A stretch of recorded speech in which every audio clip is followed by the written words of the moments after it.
Let's start with the ones where history got it spectacularly wrong, and work our way to the few cases where we actually have reliable evidence. Number 12. Bartholomew. Let's kick things off with probably the most gruesome death story that's been passed down through the centuries. And trust me, this one is not for the squeamish. According to church tradition, Bartholomew was flayed alive in the most horrific way imaginable.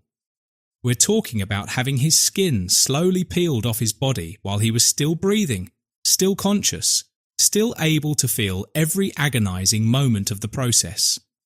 The traditional story goes like this. Bartholomew was preaching in Armenia, converting locals to Christianity, and generally making a nuisance of himself from the perspective of the established religious authorities. The local king, whose name changes depending on which version of the story you hear, got increasingly frustrated with this foreign preacher who was undermining the traditional Armenian religious practices. According to the legend, the king initially tried to reason with Bartholomew, offering him wealth, status, and protection if he would just stop preaching about Jesus and go back to wherever he came from. But Bartholomew, being the devoted apostle that he supposedly was, refused every offer and continued his missionary work with even greater fervour. This is where the story takes a dark turn that would make modern horror writers jealous. The king, now furious at Bartholomew's refusal to back down, decided to make an example of him that would be so terrifying, so absolutely brutal, that no other Christian missionary would ever dare set foot in Armenia again. He ordered his executioners to flay Bartholomew alive, starting with small strips of skin and gradually working their way across his entire body. Different versions of this tale add various horrific details. Some claim that Bartholomew was forced to watch as they slowly removed the skin from his arms and legs while he remained conscious. Others describe how he continued preaching and converting onlookers even as his skin was being removed, turning his own torture into a final missionary opportunity. A few particularly dramatic versions claim that his flayed skin was then displayed publicly as a warning to other Christians. This tale became so popular and so deeply embedded in Christian tradition that it inspired countless works of art throughout the centuries. You've probably seen Michelangelo's famous fresco in the Sistine Chapel, where St. Bartholomew is depicted holding what appears to be his own skin draped over his arm like some kind of macabre garment. The image is simultaneously beautiful and deeply disturbing, which probably explains why it's remained one of the most memorable pieces in one of the world's most famous churches. But here's where art historians have made an interesting discovery about Michelangelo's depiction. Some scholars believe that the face on the flayed skin that Bartholomew is holding is actually a self-portrait of Michelangelo himself.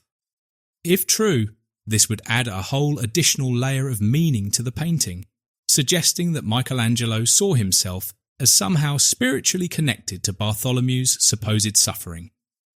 Pretty intense stuff for a ceiling painting. The skinning story became so entrenched in popular culture that it spread far beyond religious art. Medieval miracle plays featured elaborate reenactments of Bartholomew's death, complete with fake skin and theatrical blood. Renaissance literature referenced his flaying as the ultimate example of Christian devotion under persecution.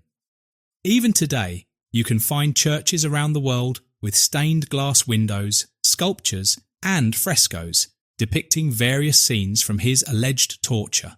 But here's the problem, and it's a big one that completely undermines this entire dramatic narrative.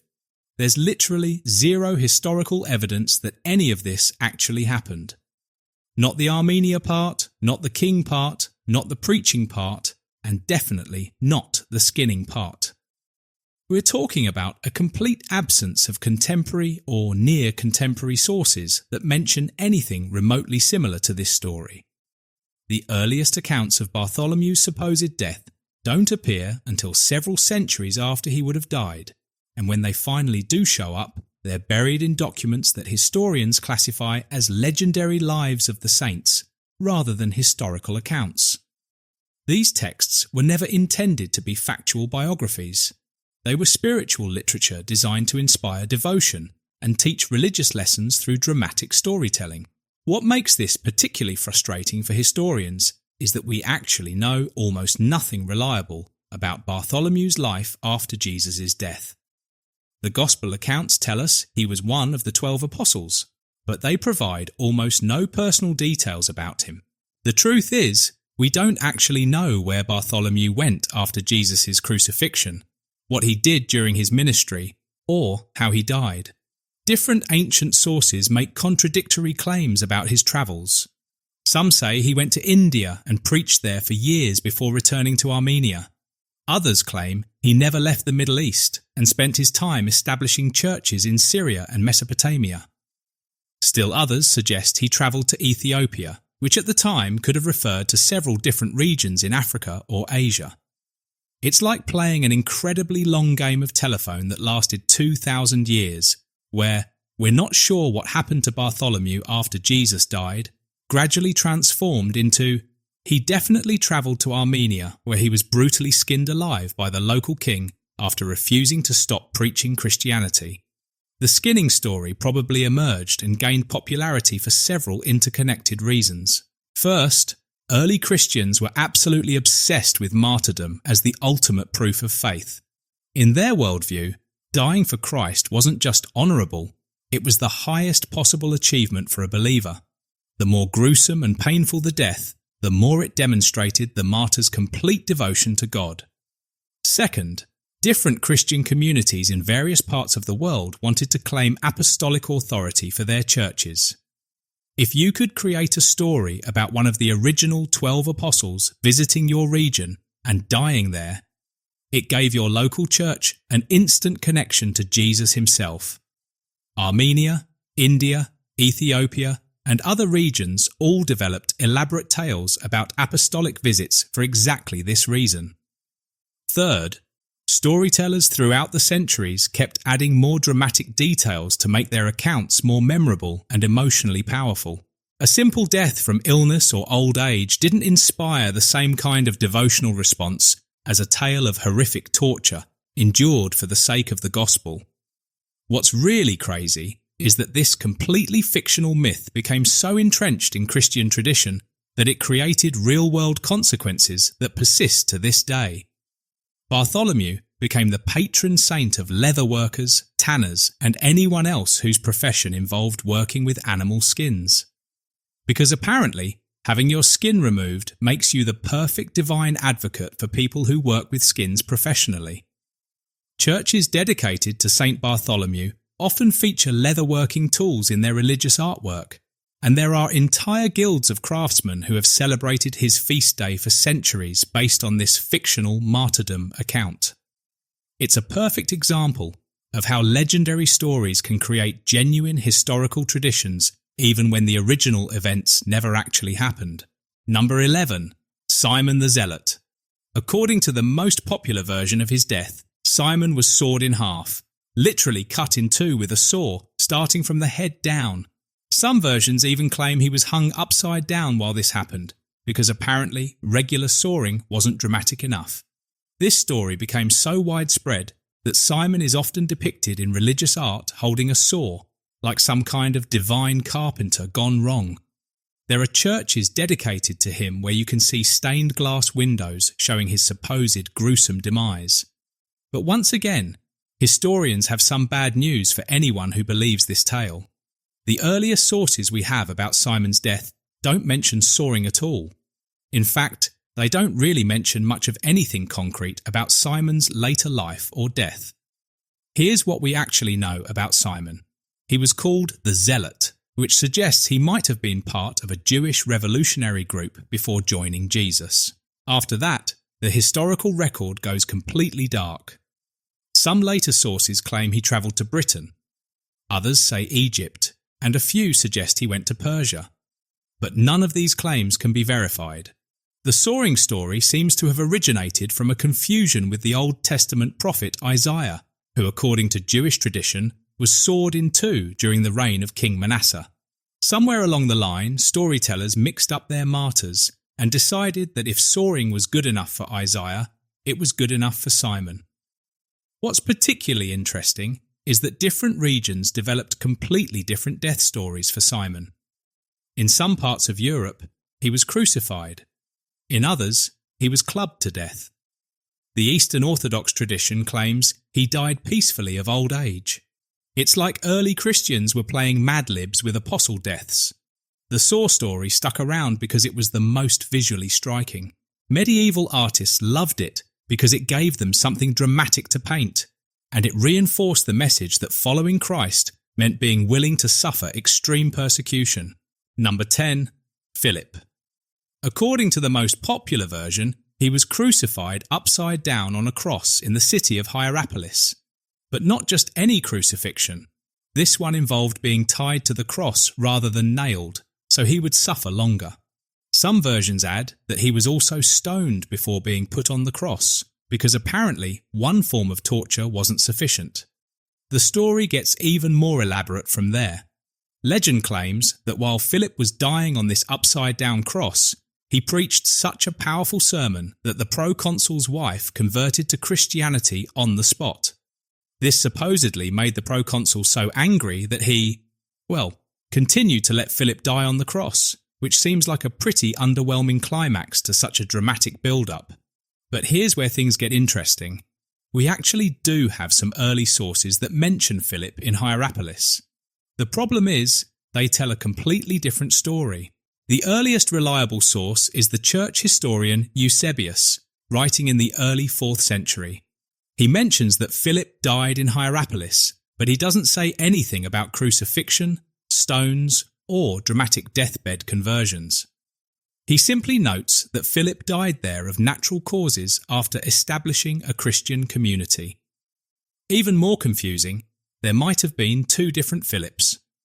The Gospel of John mentions Philip the Apostle, but early church records also talk about Philip the Evangelist. Some historians think later storytellers confused these 2 figures and combined their stories into one super Philip, who had twice as many dramatic adventures.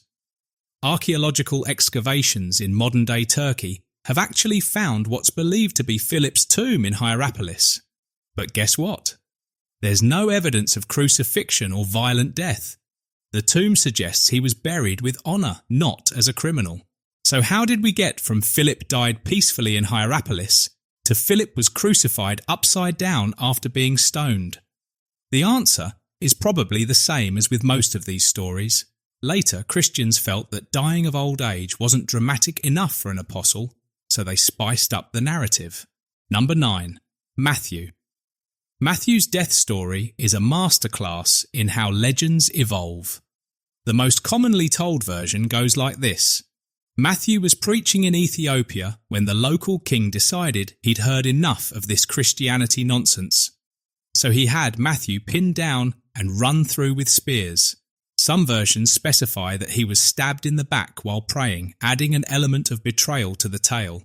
This story became so popular that Matthew is often shown in religious art holding a spear or with spears piercing his body. There are entire churches built around this narrative, with elaborate frescoes showing his supposed martyrdom. However, when historians delve into the sources, things fall apart fairly quickly. Firstly, the Ethiopian claim is almost certainly incorrect. Early sources are much more likely to refer to a region in the Middle East that was also called Ethiopia, not the African country we know today. Second, the spear story doesn't appear in any reliable early sources. The first mentions of Matthew's violent death don't show up until centuries after he supposedly died, and they come from sources that historians classify as legendary lives rather than historical accounts. What makes this particularly frustrating is that we have some genuine early information about Matthew. Several early church fathers mention him, and there are references to a gospel that he supposedly wrote in Hebrew. But none of these early sources say anything about spears, Ethiopia, or violent death. The most likely scenario is that Matthew lived and died somewhere in the eastern part of the Roman Empire, possibly in Syria or Palestine. He probably died of natural causes after spending years establishing Christian communities and possibly writing down some of Jesus' teachings. So why did the spear story take off? partly because it fit the pattern of apostolic martyrdom that early Christians expected.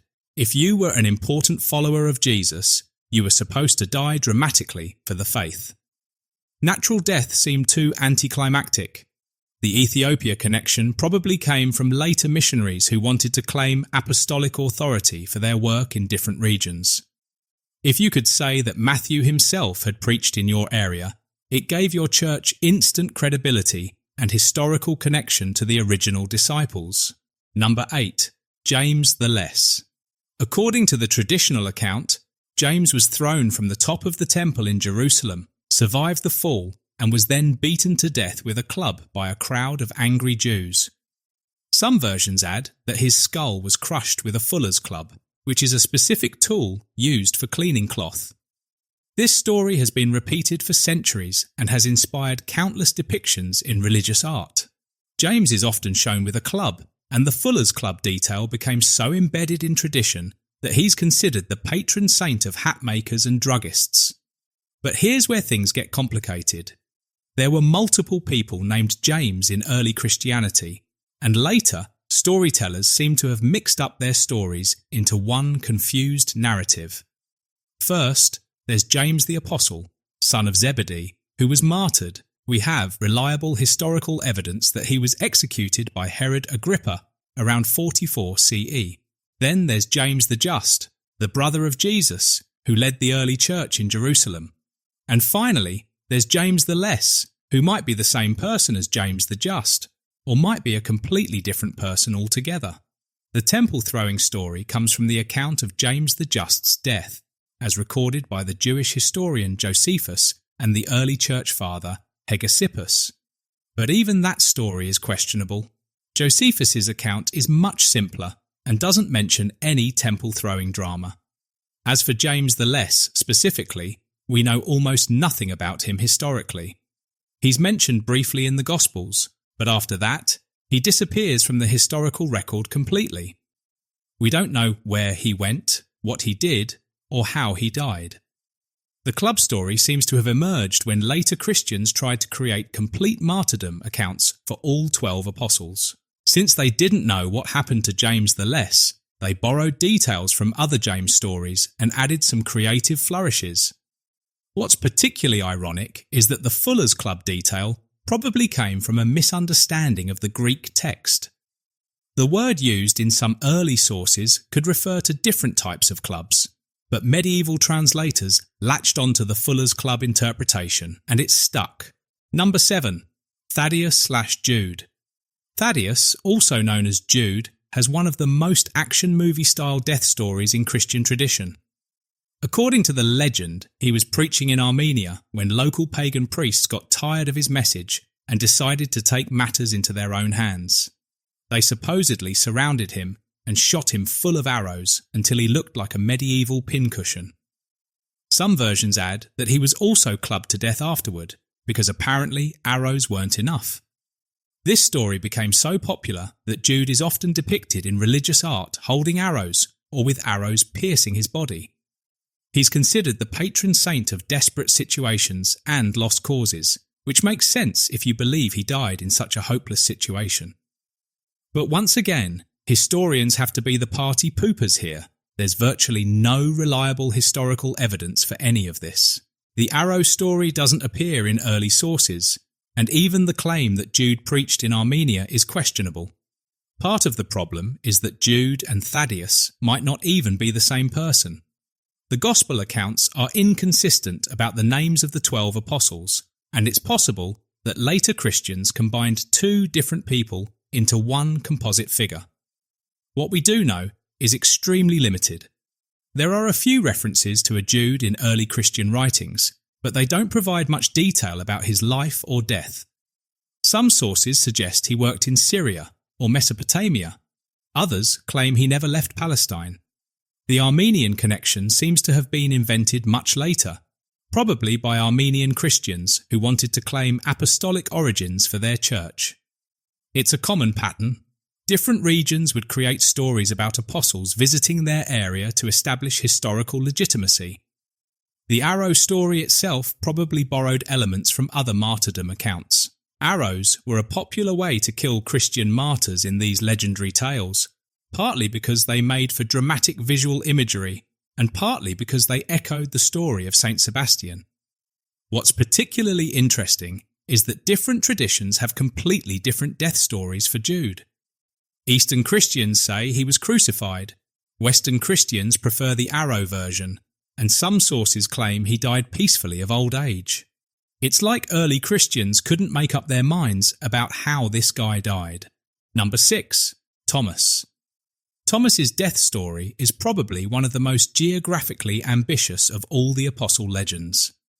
According to tradition, he travelled all the way to India. Yes, India, where he spent years preaching and establishing churches. The story goes that he was eventually martyred by being run through with a spear, either by angry Hindu priests or by soldiers acting on the king's orders. This tale became so embedded in Christian tradition that there are still churches in India today that claim to trace their origins back to Thomas. He's known as the patron saint of India, and there are elaborate shrines built around his supposed tomb in Chennai. But here's where things get interesting. Unlike most of the other apostle death stories, this one might have some historical basis. Not the spear part, necessarily, but the India part. There's decent evidence that early Christianity did reach India very early, possibly within the 1st century. Ancient trade routes connected the Roman Empire with India, and Jewish communities existed in Indian port cities. It's not impossible that a Christian missionary could have made the journey. However, the specific claim that it was Thomas the Apostle is much more questionable. The earliest sources for this story come from later legendary texts, not contemporary historical accounts. And the details about his death, the spear, the persecution by Hindu priests, these elements don't appear until much later.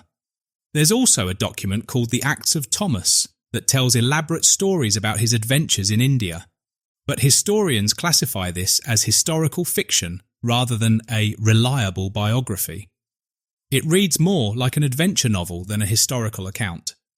Some scholars think there might have been a different Thomas who went to India, not the apostle, but another early Christian with the same name. Over time, the stories got conflated, and the missionary Thomas became identified with Thomas the Apostle. Archaeological evidence in India is mixed. There are very early Christian communities there, but connecting them specifically to Thomas the Apostle requires quite a leap of faith, if you'll pardon the pun. What's most likely is that Christianity did reach India early, possibly through unnamed missionaries or traders. Later Christians, wanting to give their communities apostolic authority, created the story that it was Thomas himself who brought the faith to India. Number 5. Andrew. Andrew's death story has become one of the most iconic in Christian tradition, and it's all because of a very specific detail, the shape of his cross. According to legend, Andrew was crucified in Greece on an X-shaped cross, which is why it's called a St. Andrew's cross. The story goes that he felt unworthy to be crucified on the same type of cross as Jesus, so he requested the X-shaped version. This story became so popular that the X-cross became a symbol associated with Andrew, appearing on the flag of Scotland and in countless religious artworks. Andrew is Scotland's patron saint, and his supposed martyrdom is commemorated every year. But when historians examine the sources, things get murky pretty quickly. The earliest references to Andrew's death don't mention the X-cross at all. In fact, they don't provide much detail about how he died. The X-cross story seems to have emerged several centuries after Andrew's supposed death. It first appears in medieval texts that historians classify as legendary rather than historical. The detail about him requesting a different cross because he felt unworthy is particularly suspicious. It sounds like the kind of dramatic flourish that storytellers would add to make the account more memorable. What we do know about Andrew historically is quite limited. He was Simon Peter's brother. He was a fisherman before joining Jesus, and he appears in several gospel accounts. But after Jesus' death, the historical record goes almost completely silent. Some early sources suggest Andrew preached in Scythia, which is roughly modern-day Ukraine and southern Russia. Others claim he went to Greece. But these claims are difficult to verify, and they often contradict each other. The Greece connection might have some basis in reality. There were definitely early Christian communities there, and it's possible Andrew was involved in establishing them. But the specific details about his crucifixion, especially the X-cross, are almost certainly legendary additions. The Scotland connection is even more questionable. The story goes that in the 8th century, Scottish monks brought Andrew's relics to Scotland, where he became the national patron saint. But this story emerges so late that it's more about Scottish national identity than historical fact. What's particularly interesting is that different regions developed different stories about Andrew. Eastern Orthodox traditions have him dying peacefully in Patras, Greece, while Western traditions prefer the dramatic X-cross martyrdom. As usual, the more dramatic version became more popular. Number 4. James. Now we get to James, son of Zebedee, and here's where we can finally tell you a death story that actually has historical backing. According to the Book of Acts in the New Testament, James was executed by King Herod Agrippa at around 44 CE. The text simply states that Herod the king laid violent hands on some who belonged to the church. He killed James, the brother of John, with the sword. That's it. No elaborate torture, no dramatic final speeches, no miraculous events. Just a straightforward execution by sword, probably beheading, ordered by a king who was trying to curry favour with Jewish religious leaders who opposed the early Christian movement. This account appears in Acts 12:1-2, which was written much closer to the actual events than most of our sources for other apostle deaths.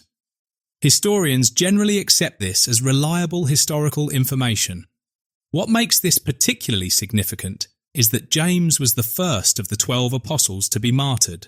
His death marked a turning point for the early church, showing that being a close follower of Jesus could literally be a death sentence under the wrong political circumstances. But here's what's interesting. Even with this relatively reliable account, later Christian tradition couldn't resist adding dramatic details. Medieval legends claimed that James had preached in Spain before his death, and that his body was miraculously transported there after his execution.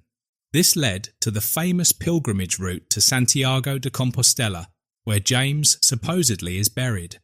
The Spanish connection is almost certainly fictional.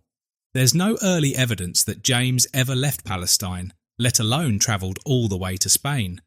The story seems to have been invented much later by Spanish Christians who wanted to claim apostolic origins for their church. There are also later legends about James's execution that add dramatic flourishes to the simple biblical account. Some claim that his accuser was so moved by James's courage that he converted to Christianity on the spot and was executed alongside him. Others describe miraculous events surrounding his death. But stripping away these later additions, we're left with a straightforward historical fact. James, son of Zebedee, was executed by King Herod Agrippa around 44 CE. It wasn't dramatically heroic or supernaturally miraculous. It was just the brutal political reality of the time. This makes James's story unique among the 12 apostles. While most of their death accounts are surrounded by legend and uncertainty, we actually know what happened to James, and it was much more mundane than most Christian tradition would have you believe. Number 3. Peter. Peter's death story is probably the most famous of all the apostle martyrdoms, and it's built around one specific detail that everyone remembers. He was supposedly crucified upside down in Rome because he didn't feel worthy to die the same way as Jesus. This story has been repeated for nearly 2,000 years. It appears in countless works of art, including Caravaggio's famous painting of Peter's upside-down crucifixion. The detail about requesting to be crucified upside down has become such a central part of Peter's legacy that most Christians take it as historical fact. But when historians examine the sources, the story becomes much more complicated. The upside-down crucifixion detail doesn't appear in the earliest accounts of Peter's death. It first shows up in the Acts of Peter, which is a 2nd century text that historians classify as apocryphal, meaning it was written for religious inspiration rather than historical accuracy. What we do have are earlier sources that suggest Peter was indeed martyred in Rome during the persecution under Emperor Nero, probably sometime in the 60s CE. Both Clement of Rome and the Gospel of John contain references that suggest Peter died a violent death, and early church tradition consistently places his martyrdom in Rome. The problem is that none of these early sources provide specific details about how Peter died. The crucifixion part, let alone the upside-down part, doesn't appear until much later in sources that historians consider unreliable for factual information. Archaeological evidence is mixed. In the 1940s, excavations under St. Peter's Basilica in Rome uncovered what might be Peter's tomb, along with bones that could potentially be his remains. But even if these are authentic, they don't tell us anything about how he died. The upside-down crucifixion story became popular because it fit perfectly with how early Christians viewed Peter's character. He was the disciple who denied Jesus 3 times during the crucifixion. So the idea that he would request a lesser form of crucifixion out of unworthiness appealed to Christian ideas about humility and redemption. But from a historical perspective, we can only say that Peter probably was martyred in Rome during Nero's persecution, and that's about it. The specific details of his crucifixion, especially the upside-down element, are likely legendary additions that made the story more memorable and emotionally powerful. What's particularly frustrating for historians is that Peter is one of the most well-documented figures in early Christianity while he was alive, but the accounts of his death are surprisingly sparse and unreliable. Number 2, John. Now we come to John, and his story is completely different from all the others, because according to most historical accounts, he didn't die a violent death at all. John is generally believed to have lived to old age and died naturally, probably on the island of Patmos, where he was exiled. This makes John unique among the 12 apostles, but it also created a problem for later Christians who expected all of Jesus' closest followers to be martyrs. So over time, storytellers began inventing martyrdom attempts for John that he miraculously survived. The most popular of these legends claims that the Roman authorities tried to execute John by boiling him in oil, but he survived unharmed. Some versions add that he was then exiled to Patmos as a punishment. Other stories claim he was forced to drink poison, but it didn't affect him. These survival stories became so popular that John is often depicted in religious art standing next to a cauldron of boiling oil, completely unharmed. The poison story led to John being associated with a chalice containing a snake, representing the poison that couldn't kill him. But historians are pretty confident that these miraculous survival stories are completely fictional. They don't appear in any early sources, and they have all the hallmarks of later legendary embellishments.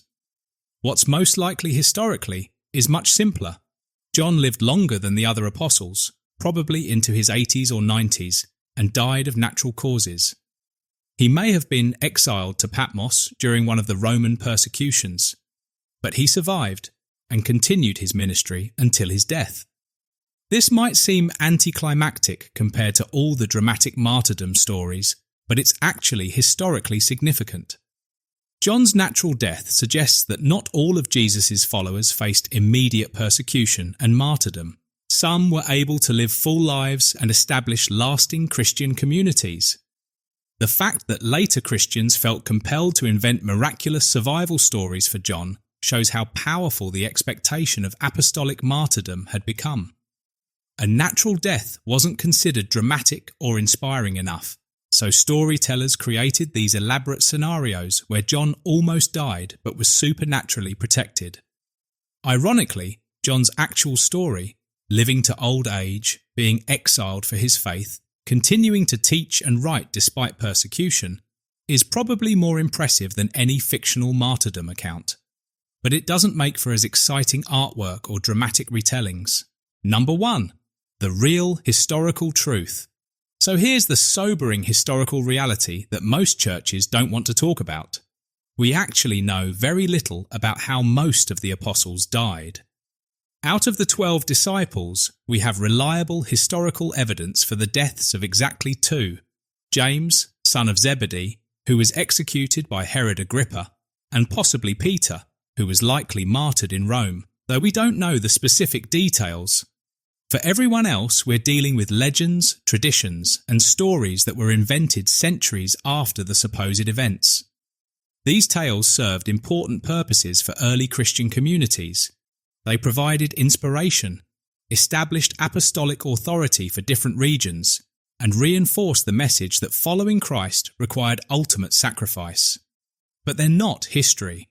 They're religious fiction designed to teach spiritual lessons rather than preserve factual information.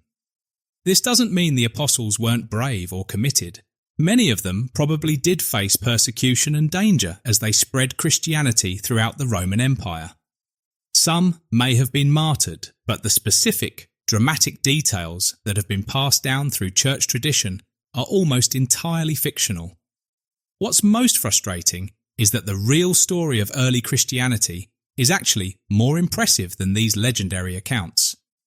The apostles managed to establish a religious movement that spread across the known world, survived imperial persecution, and eventually became the dominant religion of the Roman Empire.